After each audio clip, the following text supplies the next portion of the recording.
আউযু বিল্লাহি মিনাশ শাইতানির রাজিম। বিসমিল্লাহির রহমানির রহিম। সম্মানিত দর্শক ভাই বোনেরা, আসসালামু আলাইকুম ওয়া রাহমাতুল্লাহি ওয়া বারাকাতুহু। আজ আপনাদের উদ্দেশ্যে পীর মুরিদের সম্পর্কে কিছু কথা বলবো ইনশাআল্লাহ। দেখেন, পীর হচ্ছে ফার্সি ভাষার শব্দ। এটা কোরআন হাদিসের কোথাও নেই। ফার্সি ভাষায় পীর শব্দের অর্থ হচ্ছে ওস্তাদ বা শিক্ষক। এই হিসাবে একজন ওস্তাদ বা শিক্ষককে পীর বলা যাবে। তবে পীর সম্পর্কে আমাদের মুসলিম সমাজের যে ধারণা চালু রয়েছে, এই ধারণাটা সম্পূর্ণভাবে ঠিক নয়। অর্থাৎ এটা একটা বিদাতি কার্যক্রম। তার কারণ এখানে এটা বিদাত বলতেই হবে। বিদাত মানে নবাগত জিনিস, অর্থাৎ আগে ছিল না, পরে হয়েছে। তো পীর মুরিদি এই প্রথাটা আসলে আগে ছিল না, পরে হয়েছে। অর্থাৎ রাসূল করিম সাল্লাল্লাহু আলাইহি ওয়াসাল্লামের যুগের 500 বছর পরে হযরত আব্দুল কাদের জিলানী রহমতুল্লাহ আলাইহির যুগ।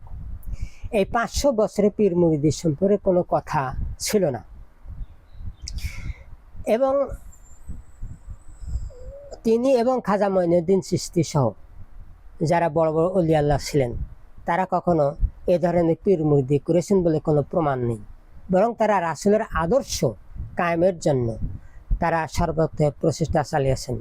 রাসূলের আদর্শ হচ্ছে মানবতার কল্যাণ সাধনের উদ্দেশ্যে কোরআনের শাসন কায়েমের জন্য সর্বাত্মক প্রচেষ্টা চালানো এবং এটা কায়েম করে মানবতার সার্বিক কল্যাণ সাধন করা রাসূলের আদর্শ। এই আদর্শই অনুসরণ করেছেন ওলি আল্লাহগণ। তো পরবর্তীতে এই বিষয়টা পীর মুরিদি হিসেবে চালু হয়েছে। এটা একটা বিদাতি কার্যক্রম। আর বিদাত জিনিসটা হচ্ছে রাসূল পাক সাল্লাল্লাহু আলাইহি ওয়াসাল্লাম বলেছেন যে কুল্লু বিদাতিন দলালা ওয়া কুল্লু দলালাতা ফিন্নার। প্রত্যেক বিদাতে গোমরাহি এবং প্রত্যেক গোমরাহের পরিণতি হচ্ছে জাহান্নাম।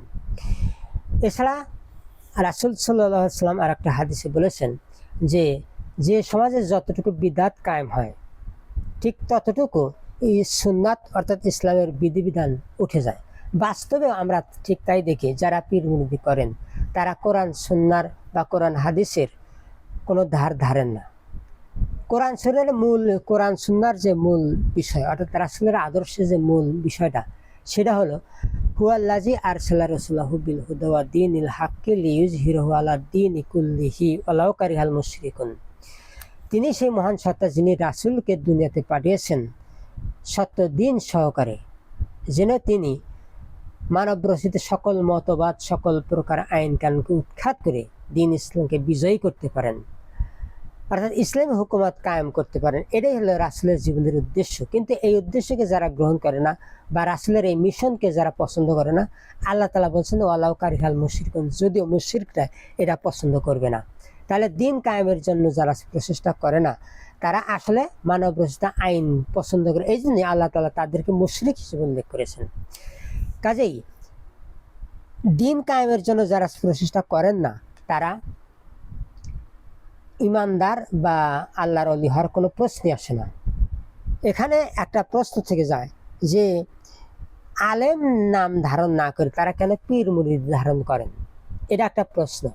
কারণ আর আল্লাহ এবং আল্লাহর রাসূল আলেম সম্পর্কে বলেছেন, আর আল্লাহ নিজে আলিম নাম ধারণ করেছেন।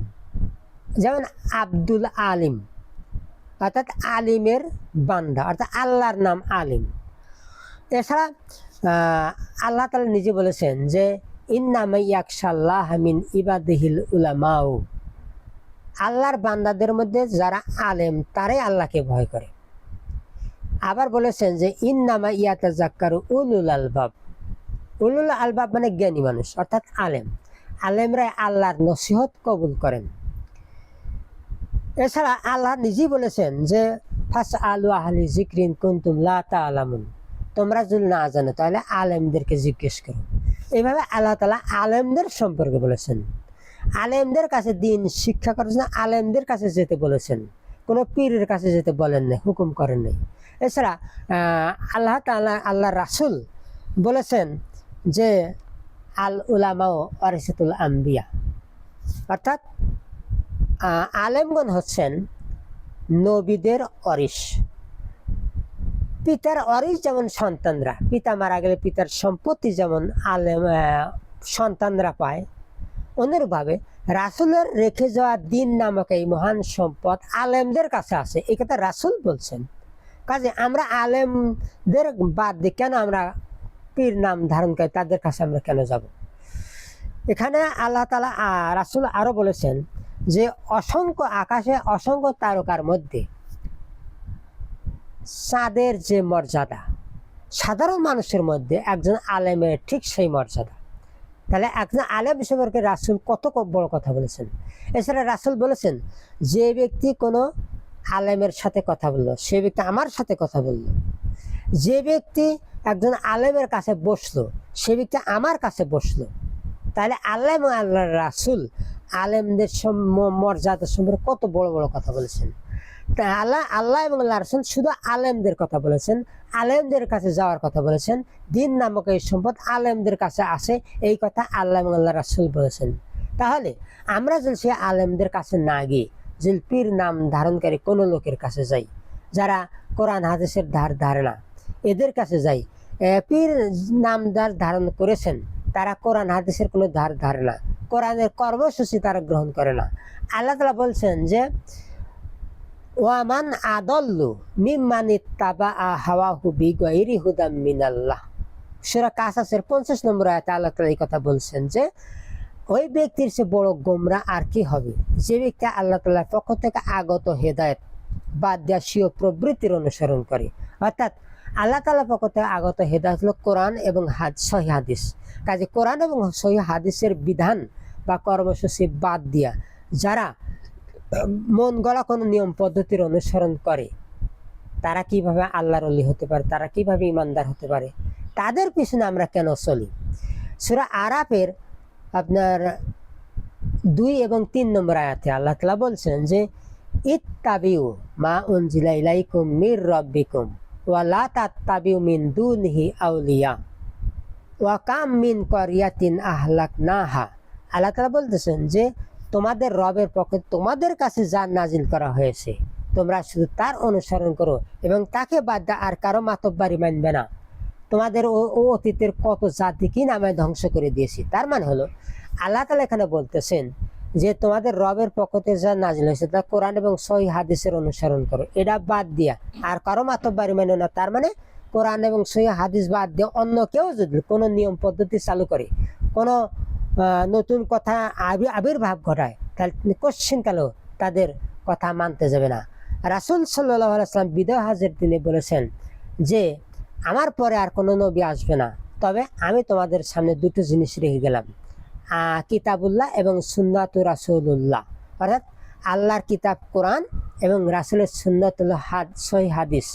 এই সহিহ হাদিস দুটা জিনিস তোমরা মাড়ির দাঁত দিয়ে কামড়ে ধরে থাকবে। তার মানে অতির মজবুতভাবে কোরআন এবং সহিহ হাদিস অত্যন্ত মজবুতভাবে আঁকড়ে ধরতে। তার মানে কোরআন এবং হাদিস বাদ দিয়া অন্য কোনো নতুন নিয়ম জীবন গেলেও কোরআন এবং সহিহ হাদিসের বাইরে থেকে কোনো নিয়ম পদ্ধতি ধর্ম হিসেবে তোমরা পালন করবে না।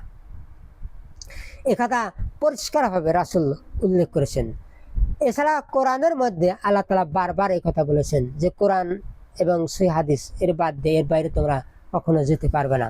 তাহলে আল্লাহ আল্লাহ রাসূলের কথা হুকুম অমান্য করে আমরা কেন পীর মুরিদের কথা বলতে চাই? পীর মুরিদের নাম ধারণ করার কেন প্রয়োজন, কি দরকার? আল্লাহ এবং আল্লাহ রাসূল আলেমদের কাছে যেতে বলেছেন। আলেমদের কাছে দিন ইসলাম নামক এই সম্পদ রয়েছে, পীরদের কাছে আসে, এ কথা আল্লাহ এবং আল্লাহ রাসূল বলেননি। তাহলে আমরা কেন আলেমদের বাদ দিয়ে আমরা কেন পীর মুরিদের মধ্যে চলে যাব? এ কথাটা আমাদেরকে পরিষ্কারভাবে বুঝে নিতে হবে। এছাড়া আপনি মনে করেন একটা বিষয় পরিষ্কারভাবে বুঝতে হবে যে আল্লাহ তাআলা বলেছেন যে আহাসিবান নাসু আইয়ুতরাকু আইয়াকুলু আমান্না ওয়া হুম লা ইফতানুন। লোকেরা কি মনে করে যে ঈমান এনেছি অর্থাৎ কালেমা কবুল করে মুসলমান হয়েছি এই কথা বললেই তাদেরকে ছেড়ে দেওয়া হবে? ওয়া হুম লা ইফতানুন, আমি কি তাদেরকে পরীক্ষা করব না? ওয়া লাকাদ ফাতান্নাল্লাযিনা মিন ক্বাবলিহিম, আমি তাদের পূর্বের সকল জাতিকেই আমি পরীক্ষা করেছি। ফালা ইয়ালামান্নাল্লাহুল্লাযিনা সাদাকু ওয়া লা ইয়ালামান্নাল কাযিবিন। আল্লাহকে তো এটা অবশ্যই পরীক্ষা করে দেখে নিতে হবে যে ইমানের দাবিতে কি সত্যবাদী এবং কে মিথ্যাবাদী। ইমানের দাবিতে যে সত্যবাদী কে, এই ব্যাপারে আল্লাহ তাআলা বলতেছেন সূরা হুজুরাতের 15 নম্বর আয়াতে যে ইন্নামাল মুমিনুনা আল্লাযিনা আমানু বিল্লাহি ওয়া রাসূলিহি সুম্মা লাম ইয়ারতাবু ওয়া জাহিদু ফি সাবিলিল্লাহি বিআমওয়ালিহিম ওয়া আনফুসিহিম উলাইকা হুমুস সাদিকুন। আল্লাহ তাআলা এখানে বলতেছেন যে আসলে ইমানদার তারাই যারা আল্লাহর রাসূলকে ঈমান আনবে, অর্থাৎ লা ইলাহা ইল্লাল্লাহ মুহাম্মাদুর রাসূলুল্লাহ এই কালেমা কবুল করবে, সুম্মা লাম ইয়ারতাবু অথবা আর কোনো সন্দেহ পোষণ করবে না,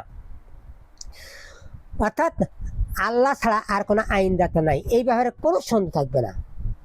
এরাই তাদের জানমাল দিয়ে আল্লাহর পথে জিহাদ করে, এরাই ইমানের দাবিতে সত্যবাদী। আর যারা সন্দেহ পোষণ করবে, অর্থাৎ আল্লাহ ছাড়া মানুষ আইন দিতে পারে, মানবরচিত আইন, মানবরচিত মতবাদও এটা আজকাল চলতে পারে, আল্লাহর আইন এটা তো অনেক পুরনো জিনিস, এই ধরনের চিন্তা ভাবনা যারা পোষণ করবে তারা কখনো আল্লাহর পথে জিহাদ করবে, অর্থাৎ কালেমা কবুল করার পরে লা ইলাহা ইল্লাল্লাহ আল্লাহ ছাড়া আর কোনো ইলা নাই, এরপর আল্লাহর উলুহিয়াত কায়েমের জন্য কোনো প্রচেষ্টা চালাবে না। এরা ইমানের দাবিতে কখনো সত্যবাদী হতে পারে না। এছাড়া আপনার একটা সহজ কথা, রাসূলের হাদিস আমরা সবাই জানি যে কোনো অন্যায় দেখলে তারা হাত দিয়ে উদ্ধার করার শক্তি প্রয়োগ উৎখাত করো, না পারলে মুখ দিয়ে তার প্রতিবাদ করো, না পারলে এটা ঘৃণা করো, অন্তর দিয়ে ঘৃণা করো। এরপরে ইমানের আর কোনো স্তর নেই। অন্যায়কে ঘৃণা করা, যে ঘৃণা করবে সে ব্যক্তি সে পরিকল্পনা করবে সেই অন্যায় কিভাবে উৎখাত করা যায়, এই পরিকল্পনা তো অবশ্যই সে করবে। তাহলে এই হাদিসের সার কথা হলো যে অন্যায় হচ্ছে, এই অন্যায় উৎখাতের জন্য যে সাধ্যমতো প্রচেষ্টা চালাবে না সেই ব্যক্তি কখনো ইমানদার হতে পারে না। আর সবচেয়ে বড় অন্যায় হতে শিরক, বেদাত। শিরক হলো মানব রচিত আইন, আমাদের সমাজে বা দেশে যে চালু আছে এটা শিরক গুনাহ। আল্লাহ তাআলা বলছেন ওয়ালাম ইয়াকুল্লাহু শারিকুন ফিল মুলক, রাজত্বের ব্যাপারে আইন দেওয়ার ব্যাপারে আল্লাহর কোনো শরিক নেই। কিন্তু আমরা মানব রচিত আইন শাসন মেনে চলে আমরা শিরক গুনাহ করতেছি। এই শিরক উৎখাত করে, অর্থাৎ মানব রচিত আইন, মানব রচিত মতবাদ উৎখাত করে আল্লাহর রাজত্ব, আল্লাহর আইন বা ইসলামী হুকুমত কায়েমের জন্য যে প্রচেষ্টা চালাবে না সে ব্যক্তি আসলে মানব রচিত আইন মেনে নিয়ে তা সে মুশরিক হয়ে যায়, সে কখনো ইমানদার হতে পারে না। এই জন্য আল্লাহ তাআলা বারবার কোরআনের মধ্যে এটা অনেকবার বলেছেন যে যারা আল্লাহর পথে জিহাদ করে না তারা কখনোই ইমানদার হতে পারে না। এছাড়া কোরআনের মধ্যে আল্লাহ তাআলা বলছেন যে ইয়াকুলুনা বি আফওয়াহিহিম মা লাইসা ফি কুলুবিহিম, মুনাফিকরা ওই কথাই মুখে বলে যা তাদের অন্তরে নাই। অর্থাৎ যে ব্যক্তি বলে লা ইলাহা ইল্লাল্লাহ আল্লাহ ছাড়া কোনো রাজত্বের মালিক নাই, আইনদাতা নাই, এই কথা যারা মুখে বলে কিন্তু আল্লাহর আইন কায়েমের জন্য যারা চেষ্টা করে না, তাদের মনের মধ্যে, অন্তরের মধ্যে এই কথাটা নেই, তাদের মুখে আছে, এই জন্য তারা আল্লাহর দিন কায়েমের জন্য প্রচেষ্টা চালে না। আল্লাহ তাআলা এদেরকে মুনাফিক বলে উল্লেখ করেছেন। এছাড়া কোরআনের মধ্যে অনেক কথা বলা আছে, যার মধ্যে সূরা শুরার 13 নম্বর আয়াত থেকে একটা কথা বলি। আল্লাহ তাআলা বলছেন যে আকিমুদ্দিনা ওয়া লা তাতাফাররাকু ফি কাবুরা আলাল মুশরিকিনা মা তাদুহুম ইলাই আল্লাহু ইয়াস্তাবি ইলাইহি মাইয়াশাউ ওয়া ইয়াহদি ইলাইহি মাইয়ুনিব। আল্লাহ তাআলা বলতেছেন যে তোমরা আমার এই দিনকে কায়েম করো, এই ব্যাপারে তোমরা কোনো রকমের মতবিরোধ করবে না। কাবুরা আলাল মুশরিকিনা মা তাদহুম ইলাই, তুমি যেদিকে মানুষকে ডাকতেছো এই কথা মুশরিকরা সহ্য করবে না। আল্লাহু ইয়াস্তাবি ইলাইহি মাইয়াশাউ, আল্লাহ যাকে ইচ্ছা তার কাজের জন্য বাছাই করে নেন।